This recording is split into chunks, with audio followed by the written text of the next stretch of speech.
बिस्मिल्लाहिर्रहमानिर्रहीम। अस्सलाम वालेकुम स्टूडेंट्स। मेरा नाम अम्मार मुजाहिद है और लास्ट टाइम हमने वेक्टर्स का टॉपिक स्टार्ट किया था और कुछ बुनियादी बातें उसके बारे में सीखी थी। आज उसी को आगे बढ़ाते हैं और आज के इस लेक्चर में हम दो मज़ीद कॉन्सेप्ट सीखेंगे। स्टार्ट करेंगे नॉर्म ऑफ अ वेक्टर से और उसके बाद फिर हम यूनिट वेक्टर को सीखेंगे। नॉर्म दरअसल कहा जाता है लेंथ को, वेक्टर की लेंथ को या मैग्नीट्यूड को। तो आइए सीखते हैं ज़रा इसको फाइंड आउट कैसे करते हैं। लास्ट टाइम हमने लेंथ का जिक्र तो किया था लेकिन ये नहीं सीखा था कि कैसे वेक्टर की लेंथ फाइंड आउट की जाती है।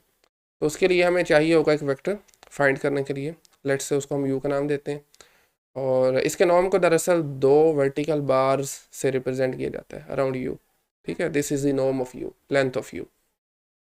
अब ये जो हमने वेक्टर कंसीडर किया हुआ है, लेट्स से हम अगर टू डिमेंशन से स्टार्ट करते हैं तो इसमें क्या होगा, सिंपली हम दो कंपोनेंट्स होंगे एक्स और वाई जिसको हम कंसीडर करते हैं। ठीक है, तो इस केस में क्या नॉर्म होगा, आइए इसको समझने की कोशिश करते हैं। तो let's say we have this rectangular coordinate system, this one two dimension, और इसमें आपके पास एक वाई एक्सिस हम लेते हैं और सेकेंडली हम जो हॉरिजॉन्टल होता है उसको हम एक्स एक्सिस कंसिडर करते हैं। ठीक है, तो चलें ज़रा, हमने जो वेक्टर लिया हुआ है अपना u, let's say this is our vector u. ठीक है, तो आपके इसके चूँकि ओरिजिन से स्टार्ट हो रहा है, इनिशियल पॉइंट हमने ओरिजिन को लिया हुआ है, तो आपके पास ये जो कंपोनेंट्स आएंगे these are x comma y. ठीक है, ओके, तो इसको हमने यू कहा हुआ है। अब आपने करना ये है कि आपको इस वेक्टर की लेंथ चाहिए।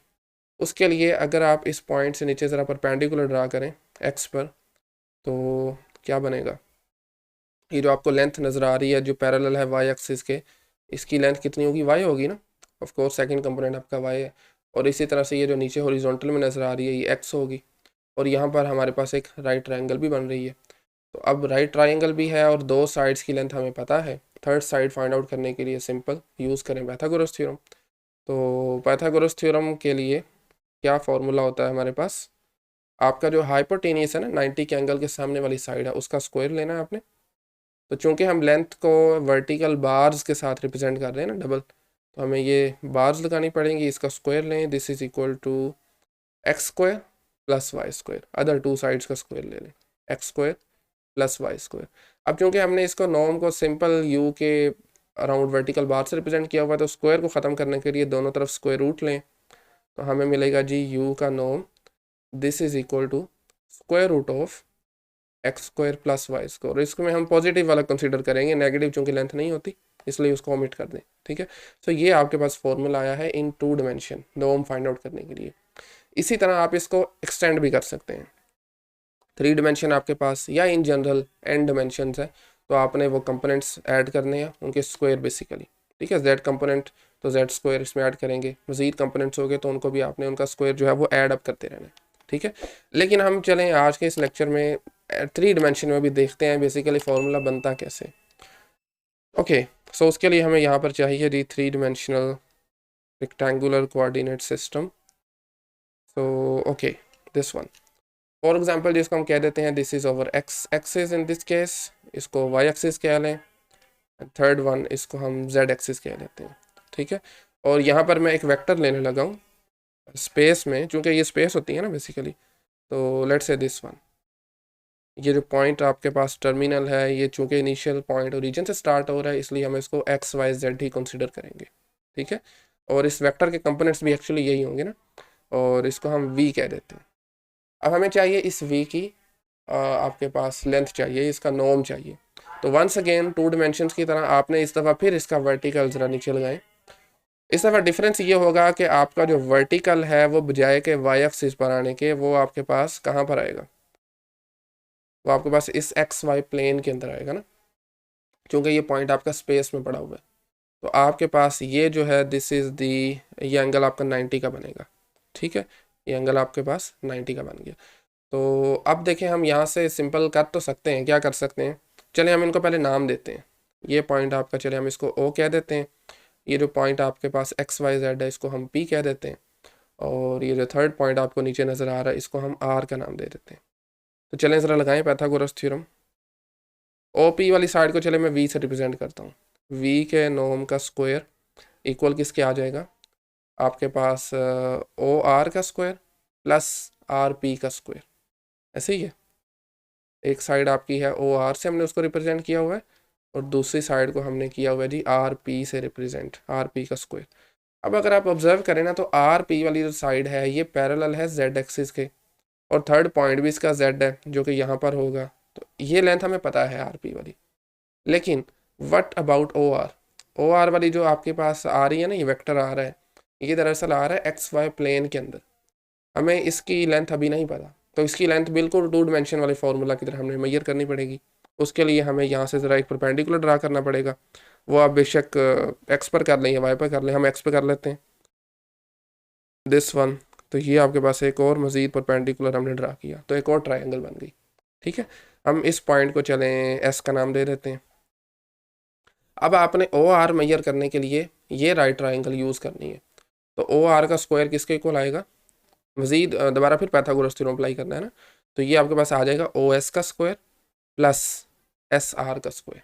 क्या आ जाएगा, ओ एस का स्क्वायर प्लस ये वाला थर्ड साइड जो आपके पास है एस आर का स्क्वायर, राइट। और ये आर पी का स्क्वायर एज इट इज़ आ जाएगा, आर पी का स्क्वायर एज इट इज़ आ जाएगा। अब आपने क्या करना है, ओ एस साइड जो है वो क्या चीज़ है, वो एक्स एक्सिस पर आ रही है, तो इसकी ऑफ कोर्स लेंथ एक्स होगी, तो सिंपली ये एक्स का स्क्वायर आ जाएगा। प्लस एस आर को देखें, एस आर आपकी पैरेलल है वाई एक्सिस के, तो यहाँ पर आपका वाई आ जाएगा, सिंपली वाई का स्क्वायर ले लें।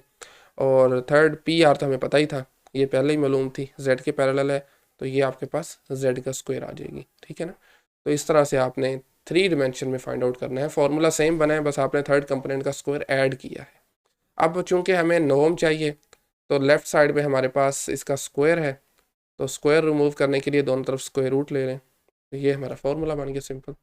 ठीक है, इसी तरह से 4 डिमेंशन में भी होगा। हम एक एग्जांपल करते हैं सिंपल सी। फॉर एग्जांपल मेरे पास एक वेक्टर है W, जिसके कंपोनेंट्स हैं लेट्स से 2 4 0 -3 लेट्स से। इसका नॉर्म फाइंड आउट करने के लिए आपको सिंपली इसके कंपोनेंट्स का स्क्वायर लेना है और उनको ऐड अप करना है। 2 का स्क्वायर प्लस 4 का स्क्वायर प्लस 0 का स्क्वायर प्लस -3 का स्क्वायर, और इन सब को आपने सोल्व करके इस वेक्टर की लेंथ फाइंड आउट कर सकते हैं। यहाँ से देखें 4 आ जाएगा, 16 20 हो जाएगा, तो दिस इज़ 29, तो स्क्वायर रूट ऑफ 29 इसका आंसर आया है। ठीक है, इस तरह से आप नॉर्म फाइंड आउट कर सकते हैं। अब हमने नॉर्म फार्मूला तो देख लिया, अब इसकी कुछ प्रॉपर्टीज़ भी हैं। आपने देखा होगा कि आपके 3 प्रॉपर्टीज़ हैं बेसिकली, क्विकली हम उनको भी देख लेते हैं। Okay, properties of norm. Norm जो है आपके पास हमेशा पॉजिटिव आएगा, इसके फॉर्मूले से भी हमें वैसे ये पता बात चल रही है, ऐसे ही है। इसका आंसर नेगेटिव नहीं आ सकता। Norm of any vector v is always greater than और इक्वल टू 0, हमेशा पॉजिटिव होगा। और 0 कब हो सकता है, v इज़ इक्वल टू 0 कब होगा, इफ़ एंड ओनली इफ़, ये होता है जी इफ़ एंड ओनली इफ़, यानी नेसेसरी अनसफिशिएंट कंडीशन। एक ही सूरत में हो सकता है, जब आपका वेक्टर इटसेल्फ 0 हो। इसके अलावा अगर आपका वेक्टर 0 नहीं है तो उसका नॉर्म 0 नहीं हो सकता। 0 वेक्टर की लेंथ ही 0 होती है, ये सेकंड प्रॉपर्टी है। ठीक है, थर्ड प्रॉपर्टी क्या है वो भी देख लेते हैं। थर्ड प्रॉपर्टी ये है कि अगर आपका वेक्टर जो है वो किसी स्केलर से मल्टीप्लाई हो रहा है और हमें उसका नॉर्म चाहिए, this is equal to absolute value of the scalar times the norm of the vector. Simple, क्या करना है आपने, किसी स्केलर से अगर वेक्टर मल्टीप्लाई हो रहा है तो उसका नॉर्म किसके इक्वल होगा, absolute value of that scalar times the norm of that vector. Simple, ये प्रॉपर्टीज़ हैं 3 बेसिक प्रॉपर्टीज़ हैं नॉर्म की। ठीक है, ओके, सो नॉर्म के बारे में इतना ही। उसके बाद नेक्स्ट आज का जो हमारा टॉपिक है यूनिट वेक्टर।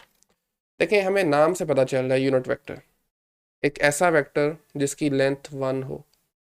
तो सवाल ये पैदा होता है कि हमारे पास कोई भी वेक्टर है ना, किसी भी स्पेस में है, 2 स्पेस में है, 3 में है, इन जनरल एन स्पेस में है, उसकी लेंथ जो भी हो, हमें उसी वेक्टर की लेंथ डायरेक्शन में, उसी वेक्टर की डायरेक्शन में हमें एक ऐसा वेक्टर चाहिए जिसकी लेंथ 1 हो। दोबारा सुने, हमें बेसिकली इसमें कोई भी वेक्टर आपके पास है, उसकी लेंथ 1 से कम हो ज़्यादा हो मैटर नहीं करता, हमें उसी वेक्टर की डायरेक्शन में एक ऐसा वेक्टर चाहिए जिसकी लेंथ 1 हो, जिसका नॉर्म 1 हो, उसको यूनिट वेक्टर कहते हैं। तो आप ये किसी भी वेक्टर के लिए फाइंड आउट कर सकते हैं। अब कैसे फाइंड करते हैं इसको देखते हैं ज़रा। पहले ज़रा मैं इसकी डेफिनेशन क्विकली लिख दूँ मैथमेटिकली। वेक्टर v को यूनिट वेक्टर तब कहेंगे जब इसका नॉर्म 1 आ जाए, सिंपल। अब लेट्स से मेरे पास एक वेक्टर है u। अब इस वेक्टर के साथ मैं ऐसा क्या करूं, इसको किस स्केलर से मल्टीप्लाई करूं कि इस वेक्टर की लेंथ 1 बन जाए। तो उसके लिए ज़रा मैं इसको मल्टीप्लाई करता हूं स्केलर से, उसकी लेंथ मेजर करता हूं, यानी उसका नॉर्म फाइंड आउट करता हूं। तो इसका नॉर्म हमने अभी किसके इक्वल पढ़ा हुआ है, ऊपरी प्रॉपर्टीज़ में, absolute value of k times the norm of the vector v, and this must be equal to k times the norm of a vector v। ऐसे ही है। अब इस k को सिंपल पता चल रहा है, मैं क्या रखूं कि इसकी आपके पास जो है वो लेंथ नॉर्म 1 आ जाए। ऑफ कोर्स मुझे k को 1/v रखना पड़ेगा, 1/नॉर्म ऑफ v। ऐसे ही है, क्या रखना पड़ेगा, सॉरी ये इक्वल नहीं आएगा यहाँ पर, 1/नॉर्म ऑफ v, और साथ में नॉर्म ऑफ v ऐसे ही आ जाएगा, दिस इज इक्वल टू 1। तो आपको बेसिकली जो k है वो ये रखना पड़ेगा।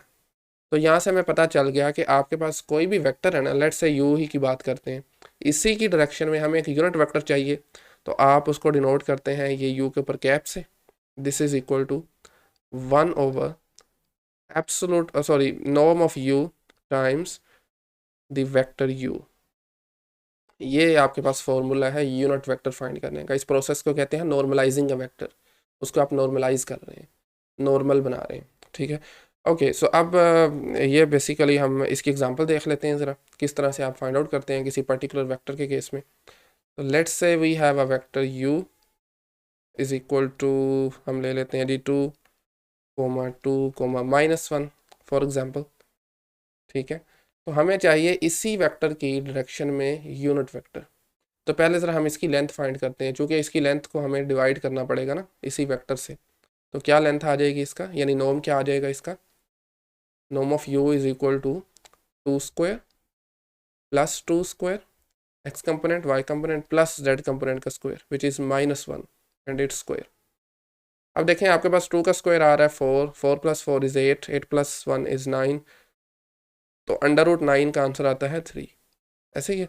तो हमें इसको नॉर्मलाइज करने के लिए, इसका यूनिट वेक्टर फाइंड आउट करने के लिए इस वेक्टर को 3 से डिवाइड करना है या 1/3 से मल्टीप्लाई करना है, 2,2,-1। अब आप ये करेंगे सिंपली हर एक कंपोनेंट को 3 से डिवाइड कर दें, सिंपली 2/3 आ जाएगा, सेकंड कंपोनेंट भी 2/3 आ जाएगा और थर्ड आ जाएगा -1/3। अब ये वेक्टर जो है ना, इसकी डायरेक्शन और इस u की डायरेक्शन सेम है, लेकिन फ़र्क ये है कि इसकी डायरेक्शन आ रही है 1 और u की डायरेक्शन थी 3, ठीक है। तो इस तरह से आप किसी वेक्टर को नॉर्मलाइज करते हैं।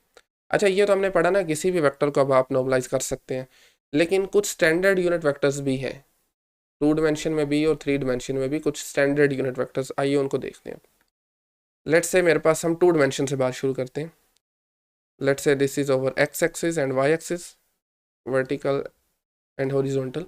अब आप देखें ये पॉइंट अगर मैं यहाँ पर लेता हूँ x एक्सिस, चलें ये पहले लिख लेते हैं, this is x and this is y axis. ये पॉइंट हमारे पास है 1 एंड ऑफ कोर्स ये भी 1 होगा 1 y पर। तो अब x एक्सिस के ऊपर पॉजिटिव डायरेक्शन में ये जो वेक्टर आपको नज़र आ रहा है, और इसी तरह से y एक्सिस पर पॉजिटिव डायरेक्शन में ये आपके पास ऐसे वेक्टर्स हैं जिनकी लेंथ 1 है। क्योंकि ये पॉइंट आपका है ना 1 0, तो यहाँ से ज़रा मैयर करें, इस वेक्टर की लेंथ क्या आएगी, 1 आ जाएगी। ये पॉइंट है 0 1, इसको हम कहते हैं i यूनिट वेक्टर, और ये है जी j यूनिट वेक्टर, ठीक है। ये स्टैंडर्ड यूनिट वेक्टर्स हैं R2 में। Same is the case with R3। R3 में आपके पास z के अलोंग भी होगा, और R3 में उसको हम k कहेंगे। तो ओके, R3 की बात की जाए तो उसमें x के अलोंग यूनिट वेक्टर जो है स्टैंडर्ड, उसको 1 0 0 लिखेंगे, क्योंकि उसमें x की वैल्यू 1 होगी, बाकी के 2 0 होंगे। j को हम लिखेंगे उसमें जी x 0 होगा j में, y की डायरेक्शन में है ना, तो y 1 होगा और z भी 0 होगा। k को हम लिखेंगे सिंपल, इसमें x और y दोनों 0 होंगे और z जो है वो 1 होगा, ठीक है। तो इसको 0 0 1 हम कंसिडर करते हैं। ओके सो ये हमारे पास 3 स्टैंडर्ड यूनिट वेक्टर्स आते हैं R3 में। इसी तरह हम इसको जनरलाइज करके n स्पेस में भी लेके जा सकते हैं, ठीक है, for any n positive integer. ठीक हो गया।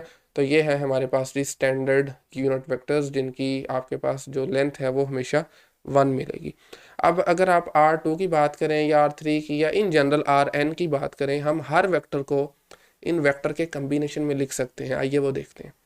अगर मैं इसकी बात करूँ R2 की, तो एक्स वाई मेरे पास कोई एक वेक्टर होगा ना, आर्बिट्रेरी हम ले लेते हैं, तो इसको हम लिख सकते हैं एक्स मल्टीप्लाई करें इसको ज़रा 0.10 से, वेक्टर से बेसिकली, प्लस वाई को मल्टीप्लाई करें 0.1 से, ऐसे ही है ना।